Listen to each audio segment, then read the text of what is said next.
আপনি যখন কোনো একটা কথা বলবেন সেটা হয়তো কারো পক্ষে যাবে, হয়তো কারো বিপক্ষে যাবে, ইটস নর্মাল। তারপর ফরচুনেটলি বাংলাদেশের মধ্যে যখন পক্ষে যাবেন তখন বাহাবা পাবেন, বিপক্ষে গেলে অর্থাৎ তার মতের বিরুদ্ধে গেলে তখনই আপনি দোষী হয়ে যাবেন। এটা কেন বললাম? এই জিনিসটার কারণে কেউ সৎ হতে পারে না বাংলাদেশি, নিজের সততা, নিজের যে নীতিটাকে ধরে রাখতে পারে না। নাহলে আমি অনেক মানুষের সাথে কথা বলছি, তারা ব্যক্তিগতভাবে অনেক অন্যায় মানে ভিতরে, কিন্তু তারা আবার সেই ওদের যে একটা প্ল্যাটফর্ম, ওদের যে একটা দায়বদ্ধতার জায়গা, ওইখানে গেলে আবার তারা সে একই দোষের মতো কথা বলে। আমার অনেক পরিচিত মানুষ আছে যারা নির্বাচনের মধ্যে বুট চুরি হয়েছিল, বুটে যে কারচুপি হয়েছে গত 17 বছর, এটা নীতিতে বিশ্বাস করে, কিন্তু আমার সাথে পার্সোনালি যখন বসে স্বীকার করে, ইমান আমল এটা স্বীকার করে, কিন্তু যখনই তখন তাদের একটা গ্যাংয়ের মধ্যে বসে তখন তারা প্রাউডলি বলে আমার নেত্রী এটা ভালোই করছে, এটার পক্ষে, অন্যায়ের পক্ষে সাফাই গায়।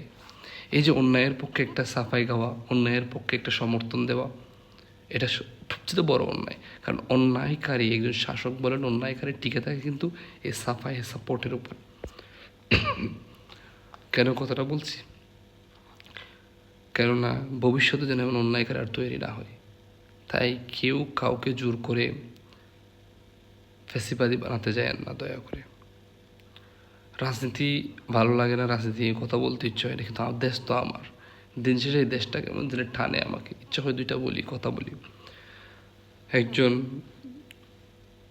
রেমিটেন্স যোদ্ধা হিসেবে আলহামদুলিল্লাহ মোটামুটি ভালো করে চলিতেছি, যেভাবে আছি খারাপ না, কিন্তু নিজের প্রিয় মাতৃভূমিটার উন্নতি, পরিবর্তন যে কতগুলো মানুষ দেখে, আমি মনে হয় তার মধ্যে আমিও এটাই ফিল করি না, একটু ভালো হলে আমি যদি এই কথাগুলোর মাধ্যমে একটা মানুষের মনে মানসিক পরিবর্তনটা আসে।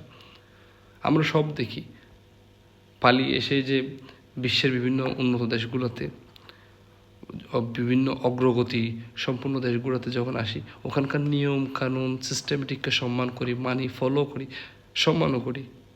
বাই ফোর্স বলেন, প্রাউডও করে, এখানে অনেক এরকম, এমন, এখানে এত সুন্দর সিস্টেম, এত সুন্দর রাস্তা, ট্রাফিক সিস্টেমটা অনেক ইমপ্রুভ, ডেভেলপ।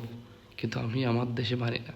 ওই যে একজন মানুষ কথা বলেছিল, দেশে নাকি উনি সারা পুরো বিদেশ ঘুরে আসার সময় নাকি প্লেনে বলেন, এয়ারপোর্টে বলেন, যথাযথ একদম নিয়ম কানুনকে সম্মান করেছেন। গার্বেজে যেখানে ময়লা ফেলা সেখানে ময়লা ফেলেছেন, সিগারেট খেতে যেখানে অনুমতি দেওয়া হয়েছে সেখানে খেয়েছেন, বা কখনো খানি নেই। কিন্তু দেশে যখন আসেন